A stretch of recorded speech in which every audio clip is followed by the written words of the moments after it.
Hey guys, I'm Steve. Welcome back to the channel. Welcome back to another video. If it's your first time stopping by the channel, hit that subscribe button. Trust me, you won't regret it. If you're a returning subscriber, as always, guys, welcome back, and I do appreciate the support. Guys, listen, I want to talk about something that happened in Florida on Tuesday, this past Tuesday, in Port St. Lucie, I think it's called, with the police department. And what it entails is an officer named Officer, how do I say it? Arellano. Officer Arellano. And what he did was supposedly he was just driving around patrolling, and he stopped at an intersection where he made a turn and bumped or scraped into a child on his butt on a bike, and the kid fell over. And what he did after that was he got out, spoke to the child, offered him a Band-Aid, and then left the scene. Now, a lot of people might say, oh, well, that doesn't seem like a lot. But honestly, I think this officer needs to be fired. And the reason why I say he needs to be fired, before I show you this press clipping, and I don't want to tell too much, is first thing is this. The man wasn't en route to an emergency, which doesn't make it any different or any better. The thing is, for me, is how he handled it after it was over. And I'm going to play this press clipping real quick. And after I show you this video, we'll come back and talk about it. But honestly, and I'm one of the people where, you know, I don't want to call for somebody's job, but the way he handled it, this guy should not be a police officer, in my opinion. Roll the clip. According to a report from Port St. Lucie police, the child was riding his bicycle right here at the intersection of Savona Boulevard and Becker Road when that Fort Pierce police officer, who we're told was traveling right here in the right turn lane, hit him in his patrol car at an intersection just yards from Debbie Johnson's home. It's a good neighborhood. We've had no issues or anything. Came an issue she'd never thought she'd hear. Very scary.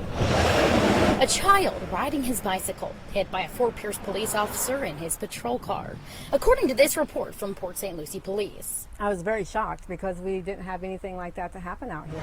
According to the report, the child's mother called Port St. Lucie police, telling them her son was crossing the road at the walk signal at Becker Road and Savona Boulevard when the police car bumper clipped him, knocking him over. She told police the officer in the car did check on her son, offering him a Band-Aid, but then drove away without contacting her, filing a report, or leaving her son with his information. Based on the child's description of the officer's patrol car and uniform, Port St. Lucie police say they figured out the officer is with Fort Pierce police, and that this surveillance video from a nearby home shows the patrol car of Officer Eric Arellano heading towards the crash site just moments before the accident. Port St. Lucie officers also say when they confronted Arellano about the incident, he denied the whole thing twice, until officers showed him the evidence against him, prompting a confession. I reached out to Fort Pierce police, who declined an on-camera interview, but told me Officer Arellano is on administrative leave, pending an internal investigation. They also sent me this statement, reading in part, quote, "We take situations like this quite serious, and our investigating of this incident will be extremely thorough." I think that was great that they're right on top of things. Neighbors like Debbie thankful it's being taken seriously, and thankful the child is okay. Absolutely. Thank God. Now, I have reached out to Officer Arellano both by email and by phone to directly comment on this investigation. As of right now, he has not called me back. Reporting in Port St. Lucie, I'm Kate Hussey, WPTV News Channel. All right, guys, you've seen the clip. And honestly, you know, I think the man should be fired. You know, for one, being an officer of the law, and, you know, it says a lot about your character or how your character is perceived in this society. An officer is supposed to be somebody you can trust, somebody that is what? Law-abiding, somebody that is an upstanding citizen to where they can be a police officer. This man showed none of that. To me, honestly, I think it's a bit hypocritical. And the reason why I say it's hypocritical is a police officer will pull you over depending on what county or what state you're in, and they will follow the guidelines of the laws and prosecute you. He left the scene, didn't exchange information, even though he did hit a child, and he failed to contact the parents of something. That boy fell off that bike. Now, though his injuries were minor, he was still injured. his parents have a right to know. I remember when I was young and we would be, in the neighborhood, we'd be riding all over on our bikes, and we had a certain area that we could ride on our bikes. And one time we were riding bikes, and a friend of mine, a car clipped him. Didn't see him, older man. And when the car clipped him, my friend was really hurt. And the old man was like, "Hey, stay right here. Give me, I'll contact your parents. I'll take you home where you live or whatever." It's a long time ago. They don't do that now. My friend was so scared that he was so scared he was going to get in trouble, and he didn't want no help. So we had to take the bikes and walk him back home to the house, but he still got his ass beat. But still, the old man followed us and said, "Hey, I hit your son. I'm sorry. I mean, I didn't see him. He came out of nowhere." Because, we didn't stop. It wasn't a stop sign. It was a stop sign where we were. But, kids, we just shot out there. And things happen. But the man showed concern.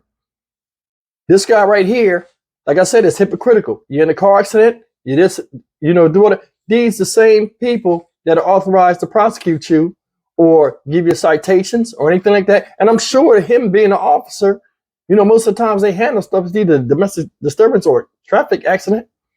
He'd give the same shit. He knew what the procedure was, but he didn't follow it. Then on top of that, what pisses me off about this whole thing is this. He lied about the shit. You lied about it. You lied about it to the same company that you work for. You lied to your superiors. You just lied, period. Why? And that was something minor. Think about that. That was something minor. Yeah, a child is involved. But if it was an accident, you're an officer of the law. You understand what I'm saying? You should know better. And guys, I'm honest. He should know better. Now, is it a bad thing like he brutalized somebody? No. They say he did stop and get out and render some type of aid, but that's not enough, man. This is a kid. The injuries he sustained might have been minor to you. What if that boy went home that night and never woke up? Nobody knew nothing. See that? And the only way he was caught is because the little kid identified him by description. And the police had to go and use their resources to go look at all these cams and all of this taxpayer dollar to go and investigate the stuff to find out that you lied in the first place. And then when they came to you, you lied right to their fucking face. That right there is out of their material. You need to be gone, bro. Grown ass man, you need to be gone. And it wasn't that serious. As far as, you know what I'm saying? It wasn't on purpose. So it wasn't that serious. Things happen. Now, what I don't understand is this. Said he was suspended without pay, or he was temporarily suspended. For what? You got him dead to rights. He lied. He did a bunch of stuff. I know it's outside of police policy and the integrity policy. Why he still got a job? That leads me to believe one or two things. It's just my opinion, guys. Either they're low on staff there, like they need police officers in Port St. Lucie, or police unions. Now, there are police unions. A lot of people say, "Hey, why you can't just fire somebody?" Or why people get put on leave. I had to really sit back and think. They do have police unions, and police have their own attorneys and stuff like that, or representation in the force. So it's not that easy to get rid of somebody that fast unless they do something blatantly like the Scorpion 5 that's caught on tape. So I'm glad the little kid didn't get hurt real bad. But this guy right here, I'm not going to condemn him, but he knows better. As an adult, responsible adult, you need to use some type of responsibility. And I think he didn't. And I think he doesn't need to be a cop. Maybe I'm being extreme. Maybe I'm not. You guys let me know. But as far as myself, I would have handled that a lot differently as an officer of the law and a citizen that wants to earn the public trust in uniform. I'm sure some of y'all might feel the same way. But leave me a comment, man. Tell me what you think. You think he was wrong the way he handled it, even though he gave a Band-Aid or offered something? You think that was enough? Or do you think, in fact, do you think he should be fired or not? That's all I want to know. Me, I said, yeah. You know what I'm saying? I'm not saying he shouldn't be, he couldn't be a cop. But you lied to people that mattered, that had your back. in case something happened. You could have been like, yo, I bumped into a kid today. You didn't even make the report. That's the part. You didn't even make the report, bro. You got to report everything you do you have to report everything you do that goes on your shift to protect you. You didn't even do it. If you wouldn't file a report, this wouldn't even have made news, man. Think about it. I'm Stockman Steve for Dynamic Reason channel. I'll see you guys in the next video. As always, like, comment, share, and subscribe. Take care.